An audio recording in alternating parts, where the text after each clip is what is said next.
Hello everyone, it's Stephen Williams with thecreditrepairshop.com, and in today's video we're going to talk about charge-offs and write-offs because there's a lot of bad information that's going on around the internet, and I've even seen people with books that have written books on this stuff with credit repair, and they have this information totally wrong. They're getting people the wrong information about what it means to have charge-offs and write-offs. And but first, before we do that, I wanted to do my report on the we got a whole list of charge-offs and write-offs from companies that are going to start going after people for money, and I'm going to walk you through the strategy that a lot of these debt collection companies are using to collect the money, and they're having very successful uh, uh, campaigns on going out there with what they're doing with this new strategy. We got, let's see, a whole batch of credit cards from GE Money, over $2.2 million. Sears, which Sears is in trouble, over 300 grand. Citibank, combined over $700,000. We have auto loans over 5.4 million. Payday loans 500,000. Another payday loan over 300,000. Mixed retail like the department store cards, $5.7 million. $5.7 million. We have another credit card over $2.69 million. So what they're going to do, and then also with the plastic surgery, which is it is incredible, but I guess when you do the plastic surgery and you can't take it back like you could take a car or something, or repossess or foreclose on the home, we have over $2.2 million worth of people that are getting plastic surgery and they're not paying the bills on that. So let's talk about with those have become charge-offs and write-offs. So now you're probably wondering, if you got that bad information, how in the hell will these companies be able to go after this money if they've done a charge-off and a write-off? Basically, a charge-off and a write-off is like it's just a legal term. Let me illustrate it this way for you. Here are lenders. Well, investors. And it could be banks, it could be whatever. They're going to lend money to all of these different companies. It could be banks, it could be mortgage companies, auto, whatever. And they're arranged. So you have a level first of investors, and these could be banks or whatever, but just so you get the point, it's an investor. And all of these people here that are borrowing money, it could be a number of banks or whatever, they are lending that money out to consumers. These are C's here for consumers or whatever, business or whatever. So when they do that, there's a contract in between these parties. There's a contract. And for them to be able to break that contract, they have to do what's called a charge-off and a write-off. It's like a legal status of what happened with the money. It's like, why didn't we get paid this money? It was put into the charge-off status. Now, let's just make it even simpler, and let's just say the bank loaned out money on a credit card and they didn't pay it. The next step is going to be a charge-off or a write-off. So they're going to do one of those, and then that puts it into a status. And when it comes to credit cards, they have to do that in 6 months. If they don't do that in 6 months, you could actually not owe that card because they're breaking the terms of that agreement. They're breaking a legal something that they have to do legally. So within 6 months, if you have a credit card that has not been paid for 6 months, no matter what, guaranteed it's going to be put it's going to be charged off or written off. It just depends on which way they state it, but they're basically the same thing. Now, just because they charge it off and write it off, that does not mean that they cannot collect the money. They can do several things. They can sell it,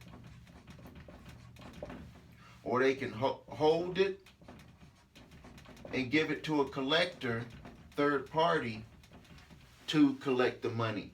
But what the benefit to them is that they're going to be able to write that off on their taxes as a loss. And you might be saying, well, why the hell can they write off, let's just pretend like the credit card was for $5,000. Why in the hell can they write that off their taxes that they lost $5,000 and still come after you for the money? That doesn't even seem fair, does it? That just really doesn't seem fair, but they can do that legally. And I call it double dipping, but they're allowed to do that legally. So here's a strategy that they're using. But first, I want to make that clear. Does everyone know that just because something is a charge-off or write-off and it shows that status on your report, that does not mean that you don't have to, that you don't legally owe the money. And even if they write it off their taxes, they can still sell it, and the collector can come after you for 100% of the money plus any fees. And then also they can hold it and give it to a third party to collect the money, or in-house and collect the money, even though they've written it off their taxes. So now that we have that clear, what you need to do, regardless of whatever, if they sell it or they're trying to come after you for the money, is you need to do what's called a full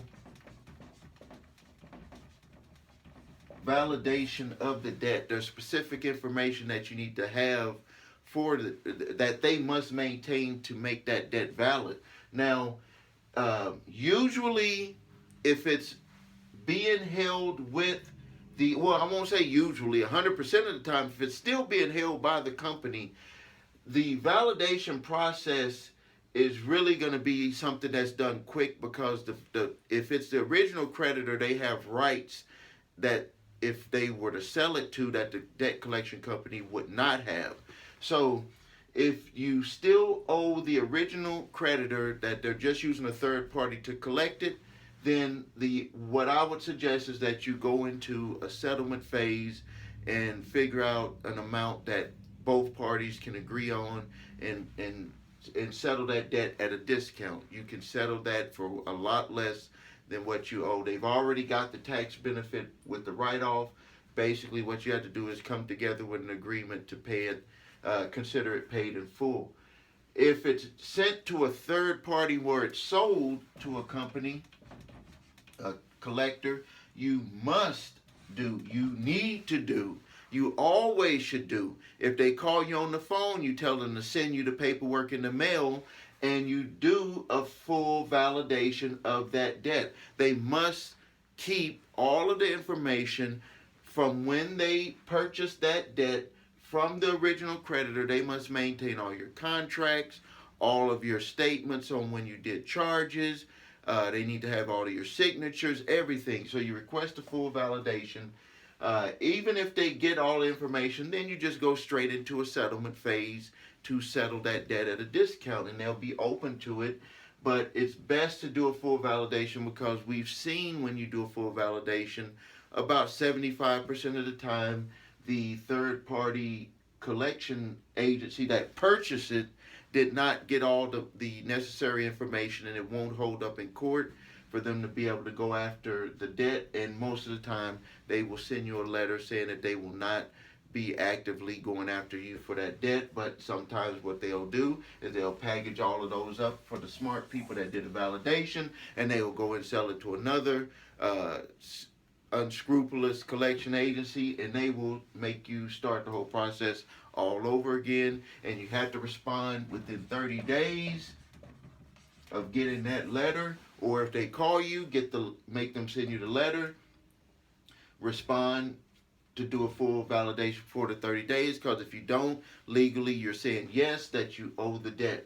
Now, let's go through the strategy that these companies are using. What I was just telling you on the sheet here, what these companies are using to really go after people to get the money, 100%, even 150% of the money when you tack on all the fees. So what they're doing, this is the strategy. Let's just say this is Mr. Mr. Debt Collector. What they're doing is they're setting up strategies where they'll buy millions of dollars worth of debt, and they have their own investors where they've purchased the debt. They've purchased millions, billions. Some companies have purchased billions of dollars worth of debt, but they've purchased it for pennies on the dollar. So what their strategy is to do is they'll go to the courthouse, and everyone that does not do a validation, so they're going to send out the 30-day letter hoping that you won't respond. If you don't respond, they get a default judgment against you. They get the judgment, and then what they're, and let me tell you something that they do before they get to this phase here, because they're doing this as an investment strategy. So before they get to this phase here, they do what's called a data search with the bureaus. They do it with LexisNexis. They do it with every place that they could get data. And they also do it on social media. They want to see if this individual is gainfully employed. So if that person shows that they're employed, you know, either through the data search or whatever research that they can get, then they're going to go over here and they're going to get that judgment. They want to make sure they get that judgment, because then once they get that judgment, what they're going to do is they're going to go for the garnishment. And then with the garnishment, what we've been seeing them do is they're getting 100% plus fees, whatever they could tack onto it, whatever the interest that was tacked on before there. We've seen individuals that have came to our office and they owed a credit card for $5,000. They ended up getting garnished for $8,000 to $10,000. And because they didn't do the validation, because they didn't respond to the 30-day letter, they were the judge allowed the garnishment, and they're taking money out of their paycheck every week, every 2 weeks, or once a month. So you have to be careful about that, because this is their strategy.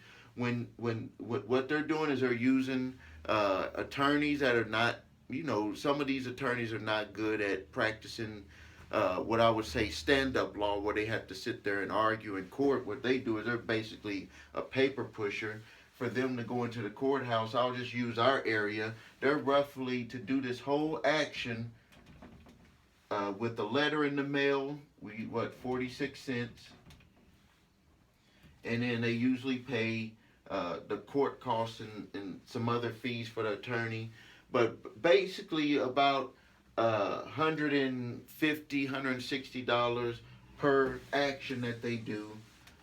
But when you had that strategy on what the return could be, and you've bought this for pennies on the dollar, you could see why why they want you to get into that situation, and also why some of the creditors, original creditors, they're opting not to sell the debt, because now they saw what the debt collection companies were doing, and now they're opting to go with this same strategy here.